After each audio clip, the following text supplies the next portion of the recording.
Assalamualaikum warahmatullahi wabarakatuh. Perkenalkan, nama saya Aditya Purnawan dengan NIM 2019 103703111105. Saya berasal dari kelas desain perangkat lunak B dan saya mendapatkan kategori sosial atau politik sesuai dengan instruksi yang sudah ditetapkan, yaitu dengan NIM akhir 4-6 mendapatkan kategori sosial atau politik. Selanjutnya yaitu masuk ke materi, yaitu black box notation. Untuk diagram yang saya pilih yaitu state transition diagram. Apa itu state transition diagram?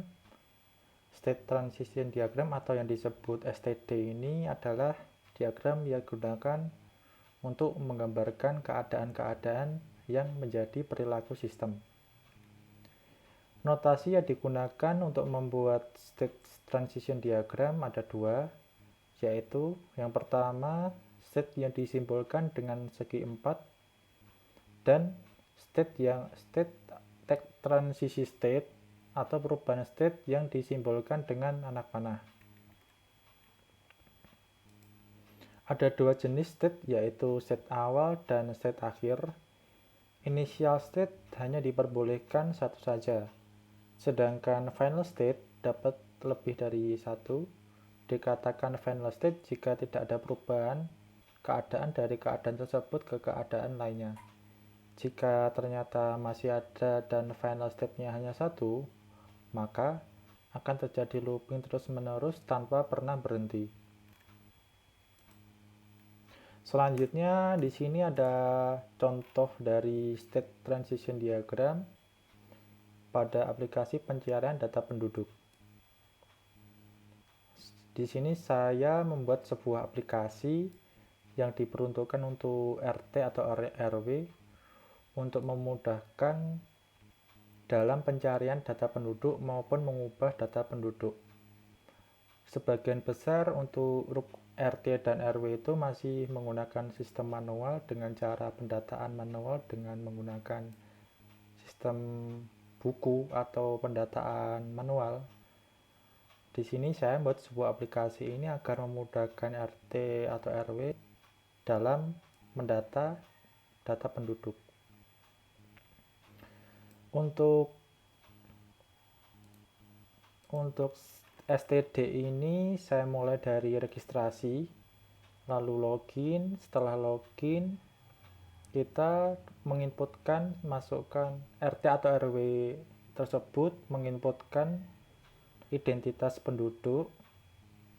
Nah, di identitas penduduk ini nanti ketika RT dan RW itu mau mencari data penduduk, maka dia akan menginputkan identitas penduduk. Lalu setelah dia menginputkan identitas penduduk seperti nama dan nikah, dia akan mengecek di bagian database. Nah, ketika di bagian database ini nanti muncul atau datanya ada, ini di bagian bawah ini ada ngecek yes atau no. Jika yes, maka dia akan menampilkan sebuah data identitas dari penduduk yang sudah diinputkan tadi. Jika no, dia akan menginputkan identitas baru. Jadi dia menginputkan data identitas penduduk baru. Setelah dia menginputkan data identitas penduduk baru, dia akan masuk ke bagian database. Setelah di bagian database, dia akan menampilkan data yang sudah diinputkan sebelumnya. Setelah menampilkan data, lalu dia lanjut ke bagian ubah atau tidak. Jika dia mau mengubah data, dia akan menampilkan data kembali. Sedangkan jika tidak diubah, maka data itu nanti masuk ke bagian jika dia sudah menampilkan data, Jika mau mengubah data tersebut, maka dia akan masuk ke bagian database, lalu dia akan menampilkan data kembali. Jika tidak, dia juga sama seperti halnya, dia akan menampilkan data kembali. Langsung ditampilkan. Tapi jika dia mengubah data tersebut, maka dia akan masuk ke bagian database lalu ditampilkan kembali seperti itu. Setelah dia menampilkan data, dia akan masuk ke bagian menu logout. Selanjutnya yaitu pada bagian webbox notation. Di sini saya mengambil dari struktur chart. Struktur chart digunakan untuk mendefinisikan dan mengilustrasikan dari sistem secara berjenjang dalam bentuk modul dan submodul. Struktur chart juga menunjukkan hubungan elemen data dan elemen kontrol serta hubungan antar modulnya.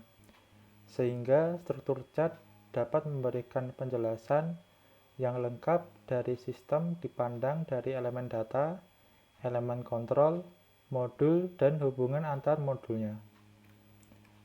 Di bawahnya di sini ada simbol-simbol dari struktur chart. Untuk gambar persegi panjang ini yaitu modul. Jadi untuk simbol ini menunjukkan suatu modul. Untuk bagian bawahnya ini ada simbol anak panah atau yang disebut connection. Simbol ini digunakan untuk menghubungkan suatu modul dengan modul yang lainnya. Lalu di bawahnya lagi ada gambar seperti anak panah melengkung, yaitu dengan nama loop. Simbol ini menunjukkan suatu perulangan di dalam modul. Di bawahnya lagi ada simbol ketupat, yaitu dengan nama decision. Simbol ini menunjukkan suatu penyelesaian kondisi di dalam modul.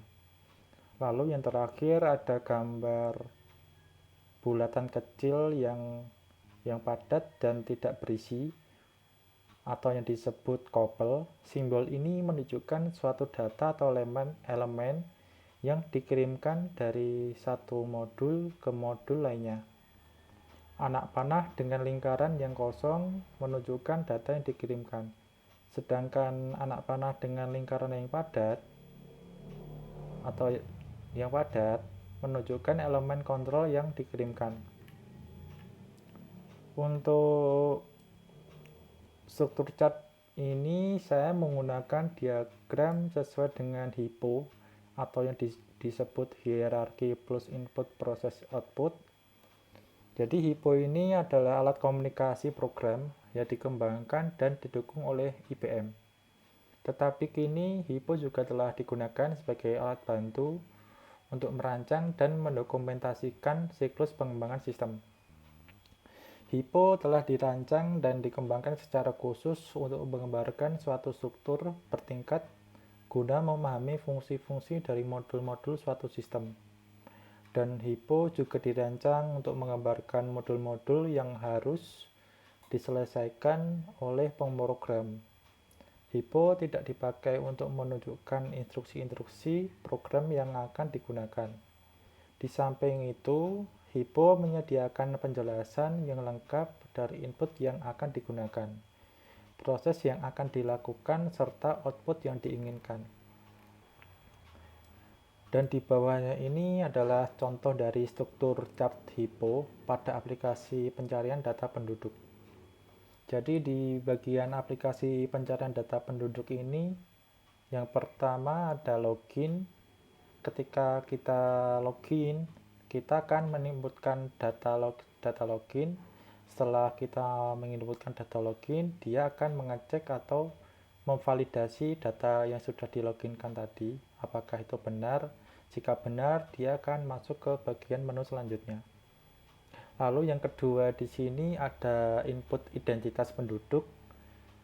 Di input identitas penduduk, dia akan menampilkan identitas penduduk, lalu dia akan menginputkan identitas penduduk baru. Lalu yang ketiga ada pengolahan data penduduk. Di bagian pengolahan data penduduk ini ada 3 pengkondisian, yaitu mengubah data penduduk, lalu dia juga dia juga menghapus data penduduk, dan dia juga bisa menambahkan data penduduk. Sini sama halnya dengan input identitas penduduk baru. Lalu yang bagian keempat yaitu ada database, di mana database ini nanti kita dapat menyimpan data-data penduduk dari penduduk semua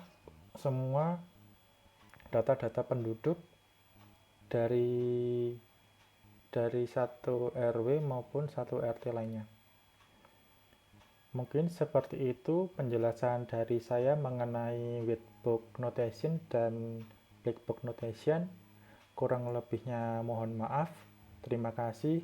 Wassalamualaikum warahmatullahi wabarakatuh.